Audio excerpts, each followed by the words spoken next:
The late 90s felt simple, wired with new dreams and dial-up wonder. Pop music ruled. The internet blinked alive, connecting bedrooms to the world. Beneath optimism, grief cut deep. A royal tragedy stunned millions and reshaped public trust. Power shifted, markets surged and stumbled. New currencies and code rewrote ambition. Emerging networks of terror signaled a darker century as threats globalized fast. At the millennium's edge, anything felt possible and fragile. Welcome to Globe Mice. The late 1990s, a world in transition, a decade of optimism and instability. The Cold War had ended, the internet was rising, and global peace seemed almost within reach. But beneath that promise, chaos was quietly brewing. From royal tragedies to ethnic wars, from economic revolutions to political scandals, the final years of the 20th century would reshape everything that came after.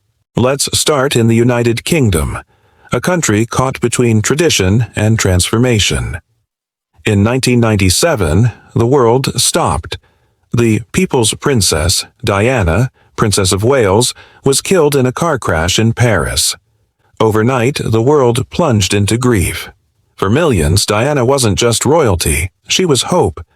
A symbol of compassion, of humanity in a system that often felt cold and distant. Her death shattered the image of the British monarchy, exposing deep fractures between the crown and the people. And as Britain mourned, a new leader promised renewal. Tony Blair, young, charismatic, and modern, swept to power with his New Labour movement. Cool Britannia had arrived, a rebranding of the UK for the global age. Pop culture, art, and optimism filled the air. Blair's government pushed modernization, welfare reform, and closer ties to the European Union. But beneath the smiles, political shadows grew. Issues in Northern Ireland, questions about foreign policy, and the moral cost of modernization would soon surface.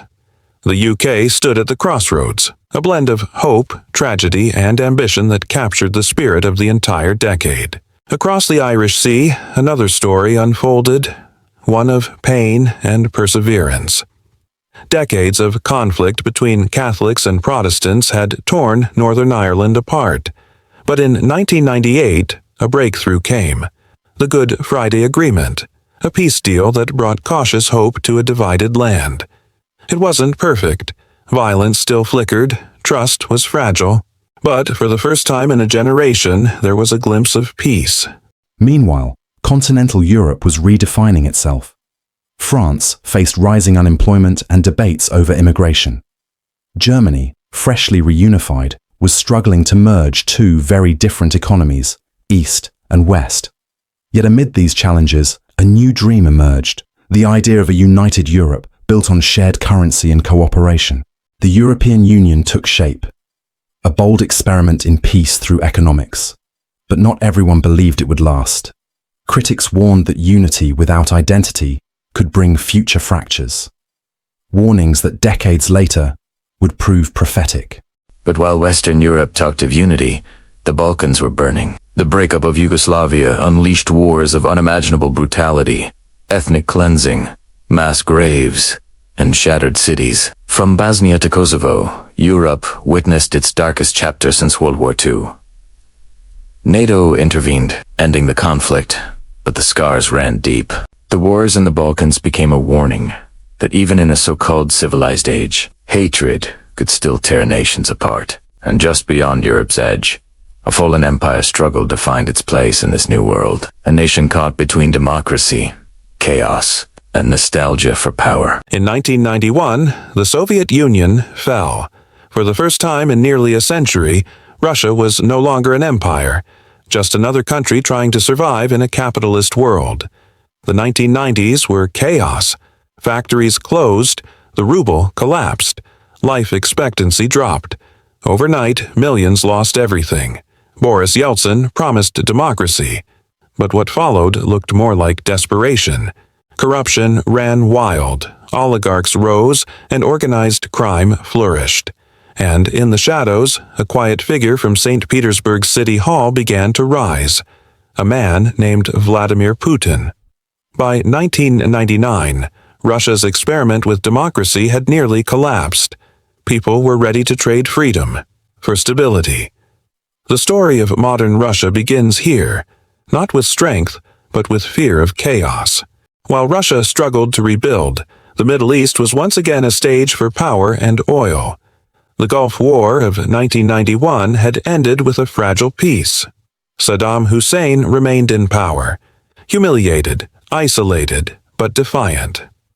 In 1998, U.S. missiles struck Iraq again, under accusations of hiding weapons of mass destruction.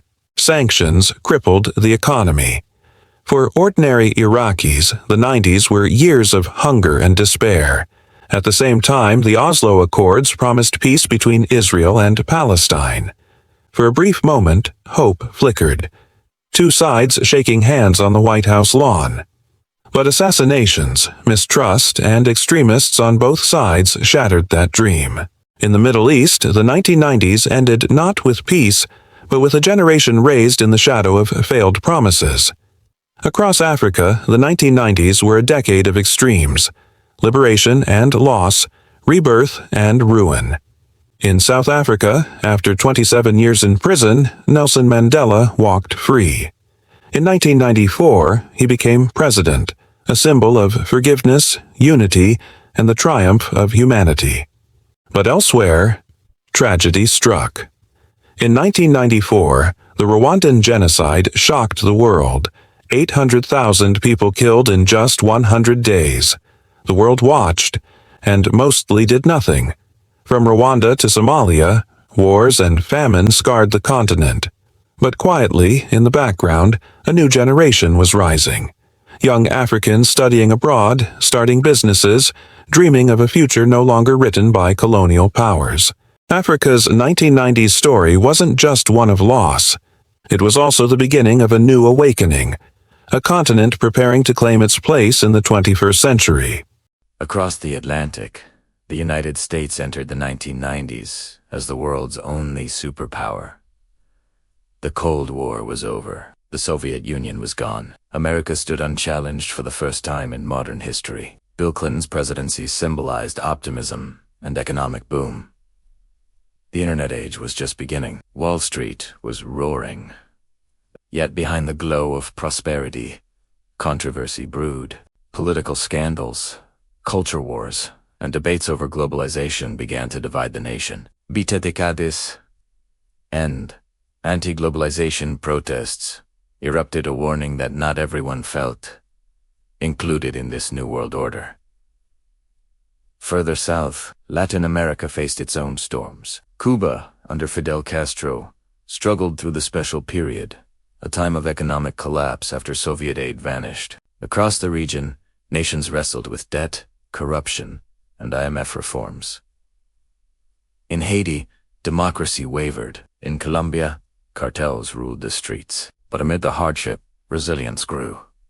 Latin America's people adapted, resisted, and created. Art, music, and social movements flourished, planting seeds of the progressive wave that would define the 2000s. The late 1990s weren't just political chaos. They were the birth of a digital revolution. From clunky desktops to the first mobile phones, from email to the World Wide Web, humanity connected like never before. Silicon Valley startups, Google, Amazon, eBay quietly began reshaping the global economy. What started as curiosity soon became dependence. The dream of a global village was alive. But with it came new questions about privacy, truth, and power. Questions we're still asking today. By the time the millennium approached, the world had changed forever. The 1990s began with the fall of the Berlin Wall and ended with the rise of the internet.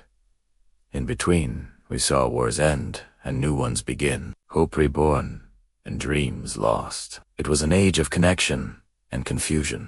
The forces unleashed in those years: globalization, technology, terrorism, and media would define everything that came after. The 90s weren't just a decade. They were a turning point. The bridge between the 20th century's old world and the unpredictable century we live in today. So next time you think of the 90s, the music, the fashion, the optimism, Remember what was happening behind the headlines? The world was changing, and we were all part of it. Thanks for watching 90s Global Chaos. What really happened behind the headlines? If you enjoyed this deep dive, hit like, subscribe, and turn on notifications. We've got more stories about the hidden turning points that shaped our modern world. See you in the next one.